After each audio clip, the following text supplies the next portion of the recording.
Welcome to a deep dive into some source material sent in by you, our listener. We take articles, research, your notes, and really try to pull out the most important insights. The goal is always to help you get well informed, fast. Today, we're tackling something that, well, it affects all of us. How we manage our resources. Money, sure, but also time. We've got two really interesting sources guiding us. One's called Reasonable Frugality from a Christian Perspective, Building a Balanced Life with Biblical Wisdom. And the other is titled Beware of the Pseudo-Frugality Trap, Re-examining Our Consumption Wisdom, plus some notes you sent along. So our mission today, let's unpack these. We want to understand the difference between real wise frugality and this thing a source is called pseudo-frugality.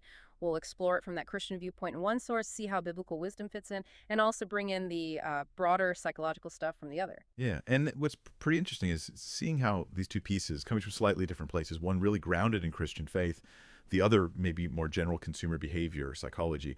They actually they converge on similar ideas about what's smart resource use versus, well, versus behavior that just looks like saving but actually wastes more. It really boils down to wisdom, doesn't it? How we use what we're given. So maybe let's start with that Christian perspective. One source really lays it out, grounding frugality in the biblical idea of stewardship. The basic concept is that everything ultimately belongs to God. We're not owners, we're managers. Stewards entrusted with his resources. It references Genesis 1.28, where humans are told to care for creation. It's not about owning it, but managing it responsibly under God's authority. And a key verse they point to is 1 Corinthians 4.2. What is required of stewards is that they be found faithful. So being faithful isn't just about holding back endlessly. It's about managing resources with reverence, with wisdom, loyalty to God. Proverbs 21.5 comes up too. The plans of the diligent lead surely to abundance, but everyone who is hasty comes only to poverty. So wise frugality from this angle needs thought, foresight, using resources in ways that honor God, help others, not just rationally cutting corners. That idea of faithful stewardship, it really shifts the perspective, doesn't it? From mine to managed for a purpose. And reading these sources, it's clear that a lot of what looks like being thrifty might actually be this pseudo-frugality, or OT, as one source puts it. Yeah, that's a key term they both hit on. It's defined as stuff that seems like saving money or resources right now, but it ends up costing you more or causing harm later on. The Chinese source says it perfectly. Ya mushi, seemingly saving, actually losing. Exactly. And the examples they give are, well, they're very relatable. Maybe a bit too relatable sometimes. Right. Like eating the slightly rotten apple first so you don't waste it. Only to find the whole box goes bad while you're trying to save the first one. Or you just end up eating bad apples. Or waiting, say, 10 minutes for a bus to save a few bucks. Yeah, but then you're late for something important. Or maybe the thing you bought, like eggs, gets broken on the bumpy ride home because it took so long. Lost value right there. And the health examples are pretty stark. Oh, definitely. Like keeping expired food, thinking you're saving a few dollars. But you risk getting sick. And the medical bills could dwarf any savings. Or trying to wash and reuse disposable things, paper cups, chopsticks. The sources mention microbiology research. Basically, it's a bad idea. Bacteria risk. Risking your health for pennies doesn't seem very wise. And there's the energy stuff, like turning the AC on and off all the time. Yeah, I think a lot of people think that saves power. But the sources say no. Thermodynamics, apparently. The startup surge actually uses more power. Frequent switching can be 15–20% less efficient. Wow, okay. So that's counterintuitive. And the shopping traps. Yeah. We've all been there, right? Yeah. Buying extra stuff just to hit that minimum spend for a discount. Oh, yeah. Guilty. Merchants know how to use that anchoring effect. They make the deal look so good you forget to ask if you actually need the thing in the first place. And the sources quote studies. Like over 60% of those discounted impulse buys just sit there, unused. Waste. Total waste. And then there's avoiding necessary health checkups because they seem expensive now. Only for a small problem to blow up into something serious and seriously costly later. Yeah. So it seems pseudo-frugality is really about being short-sighted, focusing on tiny immediate savings, but ignoring the bigger costs: time, health, energy, future money. It lacks that foresight, that wisdom you mentioned earlier. Exactly. So, okay, why do we fall for it? The sources dig into the psychology, the cognitive traps. One big one they identify is the sunk cost fallacy. Ah, yes, the sunk cost fallacy. It's that feeling, You've already put money or time or effort into something, so you feel like you have to keep going, even if it's clearly not working out or even harmful. Like staying through a terrible movie because you paid for the ticket. Precisely. Or eating that slightly off food because you bought it. Psychology calls it loss aversion. We hate losing what we already invested more than we value potential future gains. Makes sense. But the sources emphasize the past is gone. Rational choices look forward. Don't throw good money or time or health after bad. And the Christian perspective ties this back to not clinging too tightly to earthly stuff, right? Like the parable of the rich fool, maybe. Accumulating but lacking wisdom. Right.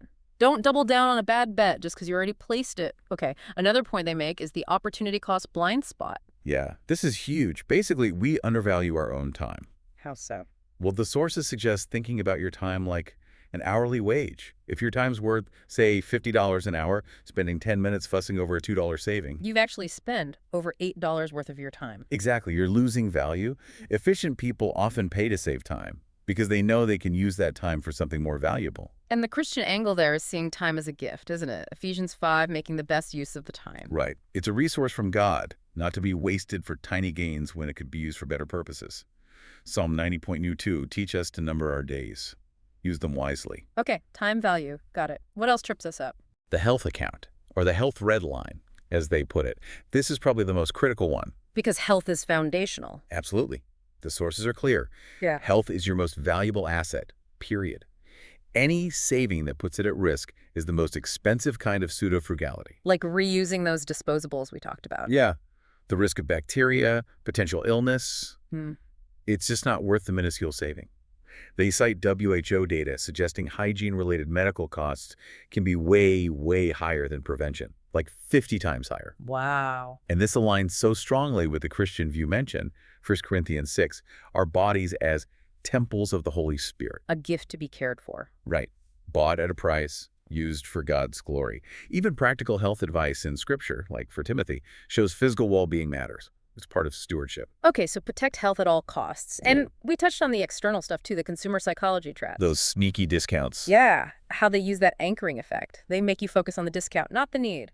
Right, so you feel smart getting 50% off, even if you didn't need the item, and it'll just clutter your house. That's why the need list idea is so useful. Asking those 3 questions before buying. Do I really need this? Will I use it soon? Is there an alternative? It cuts through the marketing noise, forces you back to actual need, and that resonates with the biblical warnings against greed, right? And the call for contentment with what we have, 1 Timothy 6. Makes perfect sense. Avoid the trap by focusing on real need, not just perceived deals. And the last trap they mentioned was simple energy efficiency misconceptions. Like the AC thing. Exactly. Yeah. Just not having the right scientific info, thinking you're saving energy when you're actually using more. It shows that true frugality needs, knowledge, rational understanding. Like Proverbs says, the wise gain knowledge. Yeah, and even Isaiah shows God inviting reasoned discussion. Using our minds is part of wise living, including managing resources. Okay, so we've seen all these ways pseudo-frugality trips us up. It's short-sighted, ignores time and health, falls for fallacies and marketing. So what does true rational frugality look like then? Well, the sources define it really nicely. It's not about endless cutting back coganque. Right, not just self-denial. No. It's presented as a wise art of resource management, OKA, and about rational control over life. An art. I like that. So it takes skill, wisdom. Exactly. And they break this wise approach down into 3 core dimensions, pulling everything together. First, the time dimension, really recognizing time's value, using that time-money conversion idea to help make decisions, prioritizing saving time when it actually brings more overall benefit. Okay, value your time. Second, the health dimension, having that non-negotiable health red line, understanding health is paramount, never sacrifice well-being for small savings, full stop. Health first. Makes sense. And third, the efficacy dimension. This is about thinking like an economist, almost. Marginal utility, focusing on the actual output or benefit you get for the input, whether that input is money, time, or energy. So being effective, not just busy or cheap. Right. Avoiding high costs for tiny gains. This needs knowledge science, understanding markets and resisting those consumer traps, buying based on real need, and being willing to cut your losses on sunk costs. Time, health, efficacy. Those are the pillars of wise management. And seen through that Christian lens, again, this isn't just about being personally efficient or wealthy. It's about using all the gifts God gives, time, health, money, talents, effectively, purposefully, for his glory, like 1 Corinthians 10 says. And importantly, true biblical frugality isn't about being stingy. It actually enables generosity. Yeah, that's a crucial point. Yeah. Wise stewardship means you potentially have more to give cheerfully, as 2 Corinthians encourages. More ability to help those in need, which Matthew 25 links directly to serving Christ. Frugality fuels generosity. So it's not just about saving for yourself, but potentially saving to give or to serve more effectively. Precisely. This is really practical stuff, not just abstract ideas. So as you're listening, think about your own patterns. Where might some pseudo-frugality be sneaking in? Are you maybe undervaluing your time in certain areas? Are you drawing a clear line when it comes to health? Are your spending habits truly effective or just driven by perceived deals or old habits? To wrap up our deep dive then, we've explored true frugality, especially from that Christian viewpoint of faithful stewardship, as this wise art of managing everything we're given. We've identified those tricky pseudo-frugality pitfalls, the short-sightedness, the psychological traps drawing from both sources, and we've seen that real, rational frugality means actively balancing time, health, and efficacy. It's about intentional control, aiming for a life that's not just less wasteful, but potentially more purposeful and even generous. Yeah, and it leaves us with a pretty deep question to ponder, especially from that faith perspective. If everything really is a gift entrusted to us by God, our time, our health, our money, how does really embracing that idea of wise, faithful stewardship change how we approach every decision we make? Not just about what we buy, but how we live. A lot to think about there. Thank you for joining us for this deep dive. See you next time.